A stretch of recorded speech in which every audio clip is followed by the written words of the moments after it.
Powered by the Montana Television Network. This is the 530 News on Q2, Montana's news leader.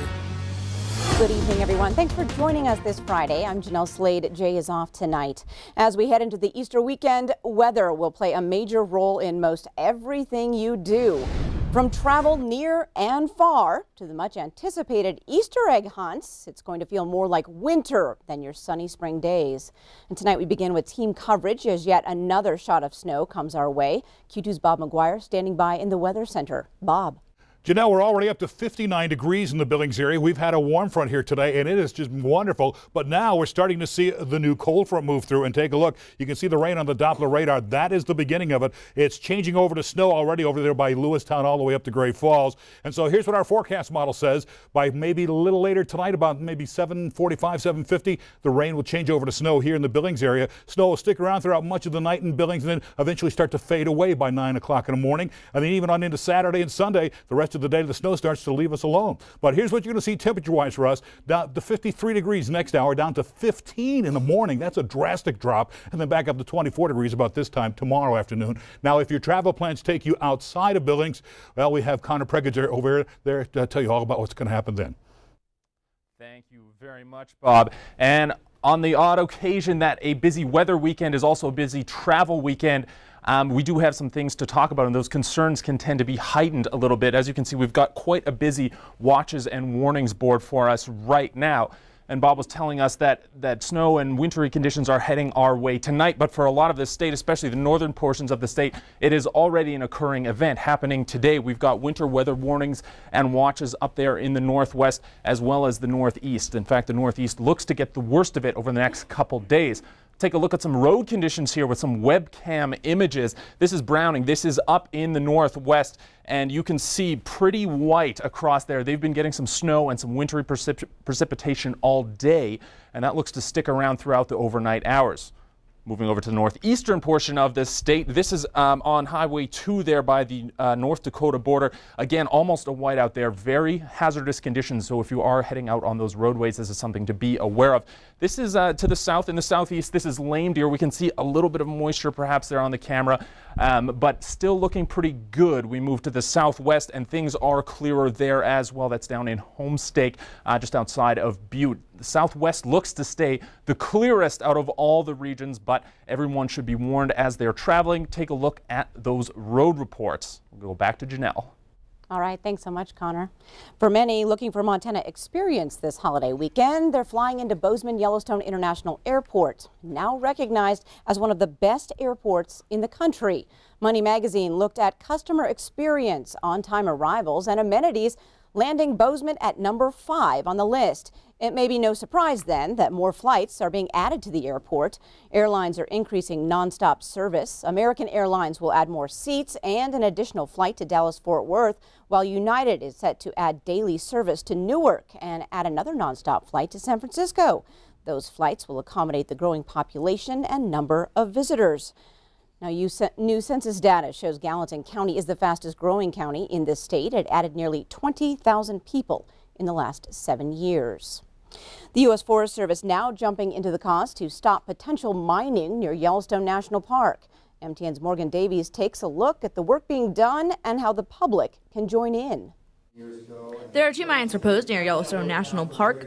These mines have received a large amount of negative feedback from locals, tourists, and conservationists. The Forest Service is evaluating the opportunity to withdraw these lands, which would prevent the mines from occurring for 20 years. The Forest Service has released papers looking at why these lands should be withdrawn for mining purposes and are asking the public to review them. We strongly encourage those who value the public lands, value Yellowstone National Park and the river and the wildlife to look at those documents and let the Forest Service know that you would like to see those lands set aside for the next 20 years.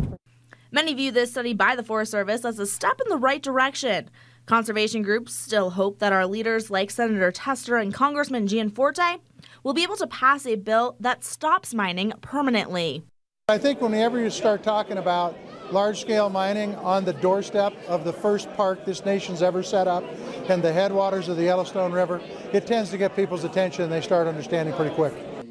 In Bozeman, Morgan Davies, MTN News. Thanks, Morgan. A 35-year-old Billings man is now facing assault charges after a 16-month-old girl in his care suffered brain damage.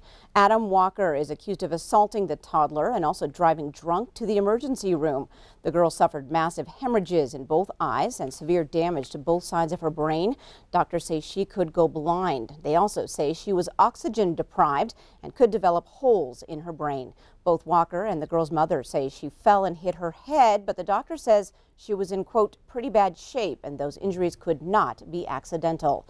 Court records state Walker is not the girl's father, and when in the ER, he told police he hated the girl and called her evil. Walker admitted to driving to the ER drunk because of the emergency. His blood alcohol content nearly 3 times the legal limit. Now, Walker faces up to 20 years in prison and a $50,000 fine for the aggravated assault charge. He is currently not in jail.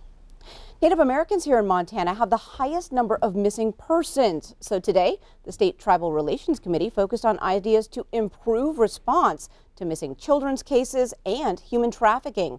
Currently, law enforcement is the main agency that handles missing persons reports. Then the Criminal Justice Information Network connects with an FBI database. Leaders say 5 tribal agencies are connected to that network, which allows them to review the profiles of missing people. While Native Americans have the highest number of missing persons, leaders said today that could be because Native American parents sometimes don't notify police when a child is later located. I get to look across the table and see my kids and my grandkids. I know where they are, and I know they're safe. And I talk to parents occasionally at the clearinghouse that don't know that, and that's heartbreaking.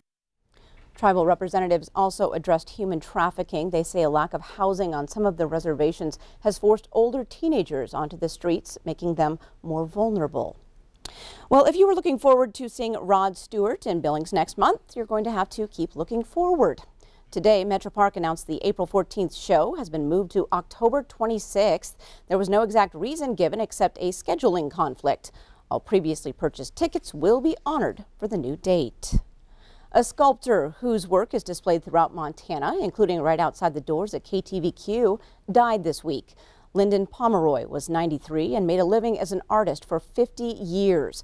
Now, a lot of his work is in Billings, including the bear at Rocky Mountain College. His son Drew says his father wasn't just a person, he was an experience. Lyndon also made the tranny man at Brown's Automotive on Broadwater.